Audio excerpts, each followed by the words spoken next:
imagina seu filho, sua filha daqui a 20 anos? O que você vê? Uma médica, um advogado, um filho estudando numa universidade pública? Alguém realizado? Essas eram questões que moviam a geração de meus pais. E o que me movia até eu ser mãe. Mas depois da Clara, Deus começou a me inquietar com outra pergunta, uma muito mais difícil. E ela mudou completamente a forma como eu enxergo a educação. Hoje, enquanto você me acompanha estudando com a Clara em uma de nossas manhãs, eu quero compartilhar a pergunta que mudou a maneira como eu enxergo a missão de uma mãe. E ela não tem nada a ver com alfabetização, nem com telas, nem com performance. Se você ainda não me conhece, eu sou a Carolina Ferrari. Sou esposa, mãe da Clara e do Francisco, e uma peregrina. Nesse canal, eu caminho ao lado de mulheres que desejam educar seus filhos, fortalecer sua família e viver sua vocação mais perto de Deus. Se esse também é seu desejo, eu acredito que esse vídeo pode mudar a forma como você enxerga a educação de seus filhos. Porque existe uma mentira que nós, mães, começamos a acreditar. E ela pode custar muito caro daqui a 20 anos. Parece que hoje nós estamos criando crianças para performar, para falar cedo, para ler cedo, ter autonomia, o mais cedo possível, aprender inglês, falar outros idiomas, fazer esportes, desenvolver altas habilidades, e tudo isso sim é importante. Mas eu comecei a sentir que a gente estava esquecendo o principal. Quem está formando o caráter dos nossos filhos?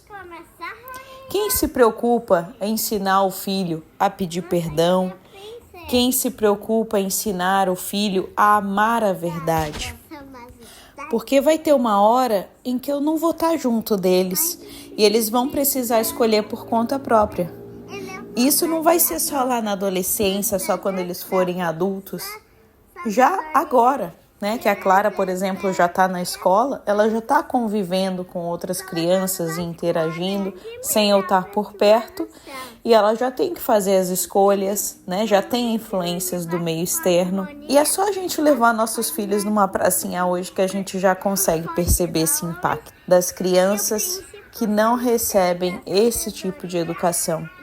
Dessas crianças que os pais estão lá, levam na pracinha, no celular, se precisar pegar a criança nem dá tempo, né? Porque estão numa distância, nem percebem ali os movimentos das crianças, e é o que a gente mais vê hoje em dia, infelizmente. Eu sempre amei estudar, e quando a Clara nasceu, quando eu me preparava para a maternidade, não foi diferente. Eu busquei muita informação, né? Busquei estudar sobre o assunto, mas quanto mais eu estudava, mais eu tinha a sensação de que estava faltando alguma coisa. Eu fiz formação em educação nas virtudes, depois eu fiz uma pós-graduação em ciência do matrimônio e da família. Eu li e leio sobre desenvolvimento, neurociência, agora com o Francisco também, né? São outras questões, particularidades. Mas é engraçado porque a pergunta que mais me tocava, mais crescia dentro de mim, não era como desenvolver uma criança mais inteligente, mais autossuficiente, mas era como eu posso ajudar os meus filhos a viverem o plano de Deus para a vida deles. Desde pequena eu gostava de ensinar. Eu ensinava o meu irmão, que tem um temperamento fleumático totalmente diferente da Clara, e eu sonhava em ser professora. Depois que eu comecei a estudar, amava artes, religião, né? Na infância, matemática e ciências eram minhas matérias preferidas. Eu queria ser professora de artes, porque eu fazia muitos artesanatos. Depois, quando eu fui fazer o meu mestrado, né, que é algo recente, que foi ali na mesma época que eu fiz a minha peregrinação, foi de 2017 a 2019, eu fiz o meu mestrado pensando em voltar para o Brasil e ser professora universitária. E na internet, né, na volta do mestrado, eu me encontrei como mentora, também ensinando aí sobre vinhos e empreendedorismo feminino. Mas hoje eu percebo que Deus estava plantando em mim uma vocação. Eu imaginava que seria numa sala de aula. Eu nunca imaginei que a minha primeira sala seria a mesa de jantar da minha casa, E foi quando a Clara nasceu que tudo mudou. A maternidade, ela mudou a minha definição de sucesso. Antes, eu media sucesso por carreira. Hoje, eu percebo que Deus me confiou almas.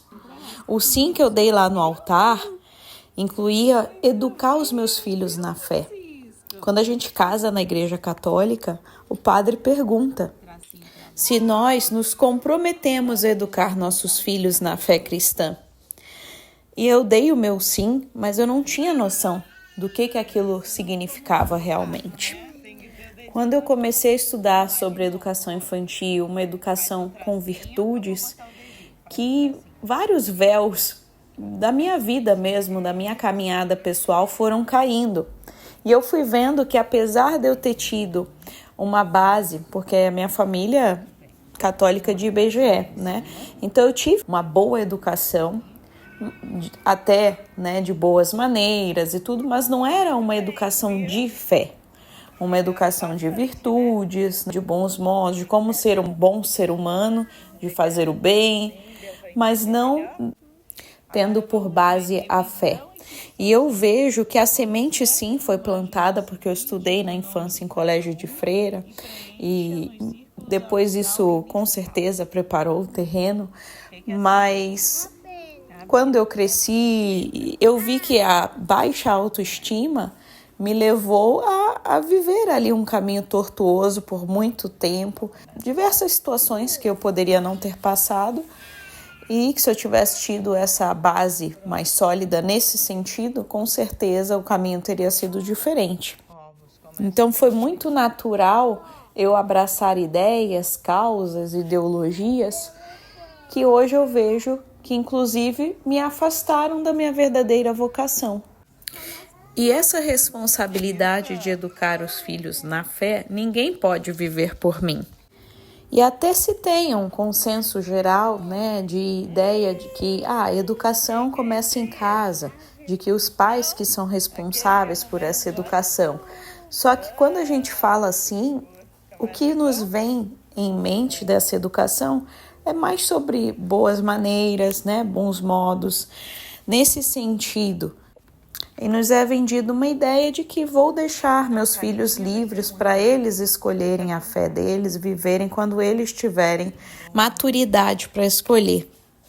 E hoje, quando eu sento para estudar com a Clara, o meu objetivo ele não é só ensinar o alfabeto, mas é observá-la, perceber suas inclinações, o seu jeito único de aprender, seu temperamento, que apesar de estudar um pouco sobre o temperamento, já de conhecer, né, as inclinações naturais do temperamento, a personalidade de uma pessoa não se resume só a um temperamento.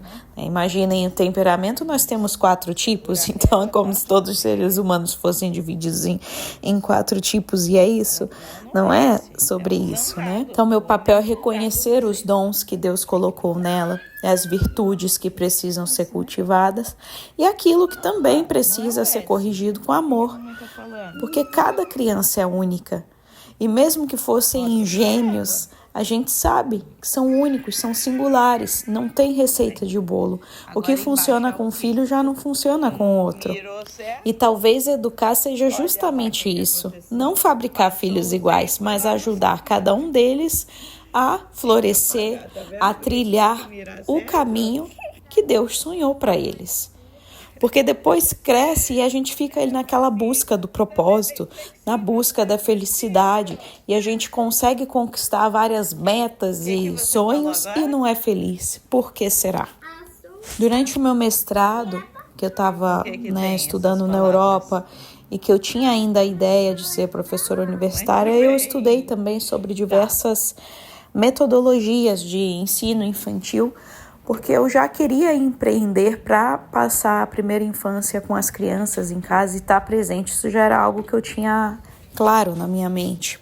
E nisso eu conheci o homeschooling e eu fiquei encantada. Mas hoje a gente ainda não faz homeschooling aqui em casa, a nossa realidade é diferente. O meu esposo ele ainda acredita na escola e eu respeito isso. Então eu encontrei um caminho. Todos os dias eu dedico um tempo para estudar com a Clara. E esse tempo ele não é uma obrigação, mas ele se tornou um encontro. É engraçado porque várias manhãs a Clara acorda e muitas vezes ela não quer nem tomar café da manhã. Ela já fala, mamãe, vamos estudar? E é algo que se tornou um momento nosso, prazeroso, porque eu tô ali 100% presente, a escuta, disponível e também ali para ensinar. Mas como eu coloquei aqui, não é só sobre... A gente está estudando, fazendo a pré-alfabetização, trabalhando as letras, alfabetos, fonemas e os números também, contemplação do belo. Mas não é só sobre isso. Porque mais importante do que saber o conteúdo que ela está aprendendo é caminhar ao lado dela, enquanto ela aprende. É ser esse suporte, é ser essa segurança para ela. Esses momentos, eles são pequenos. A gente começou estudando vários dias ali, 1 horinha por dia. E muitos dias são meia hora por dia. É algo ínfimo, mas Deus é tão generoso que Ele multiplica esses momentos. E a gente não deve subestimar a capacidade da criança.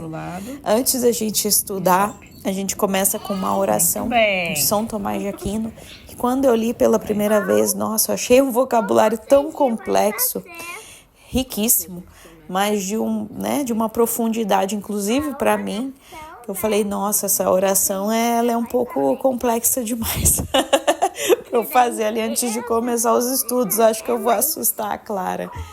E hoje, tem uns 2 meses que a gente começou a estudar, a Clara, ela memorizou toda a oração só de escutar ali. A memorização também a gente trabalha, mas a Clara, ela sempre me surpreendeu nesse quesito. Inclusive, a gente reza diariamente ela de ouvir, né? Antes de dormir, ela reza o Santo Anjo, a Ave Maria, o Pai Nosso e a oração de São Miguel Arcanjo. Então, algo que ela só de ouvir ela memorizou, mas porque ela tem interesse. Então, não é algo que é um fardo, ela vê a gente rezando e ela de fato, ela interioriza.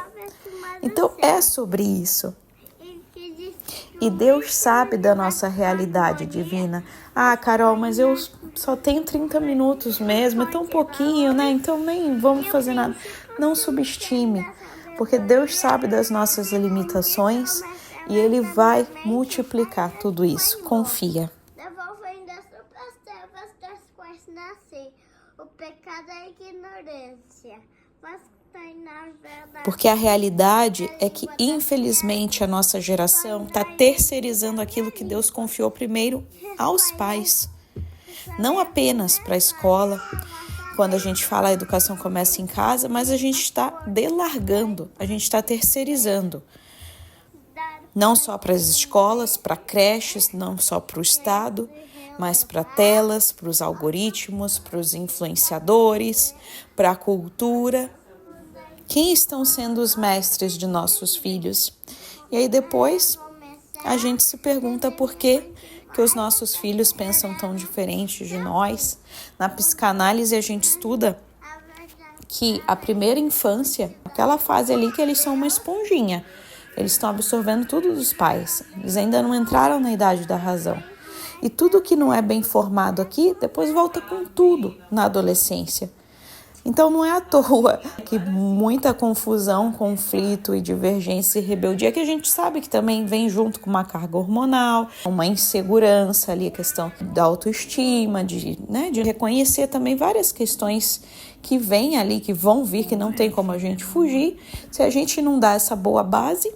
E muito se fala sobre mentalidade, mindset, sobre isso, mas educar não é apenas desenvolver uma mente, é formar uma alma. Eu quero que a minha filha aprenda a ler, mas eu quero ainda mais que ela saiba amar. Eu quero que ela escreva, mas eu quero ainda mais que ela saiba pedir perdão. Isso é algo tão bonito que eu vejo que uma questão do temperamento colérico é um orgulho nato. Essa sensação de ser autossuficiente, né, de estar no controle. E uma das limitações é trabalhar justamente a humildade, reconhecer que está errado, pedir perdão. E hoje eu já vejo que a Clara, ela percebe, ela sente culpa quando ela erra, dá o tempo dela. Muitas vezes eu não preciso nem falar.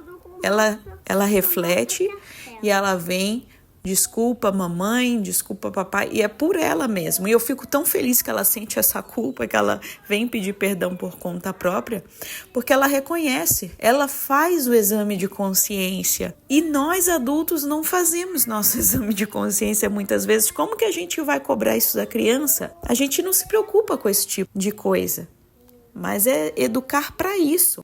Eu quero que ela aprenda matemática, mas eu quero ainda mais que ela reconheça a verdade. E eu não vou estar ali sempre. Então ela vai ter que saber discernir. E já de agora. Talvez, Divina, Deus não esteja pedindo que você mude toda a educação do seu filho amanhã, mas talvez Ele esteja pedindo apenas um pequeno passo. 10 minutinhos de presença, uma oração antes dos estudos, uma conversa sem celular, um livro lido juntos, uma refeição à mesa. Educação de uma alma, ela acontece assim. É um pequeno passo de cada vez. Porque toda peregrinação começa exatamente assim.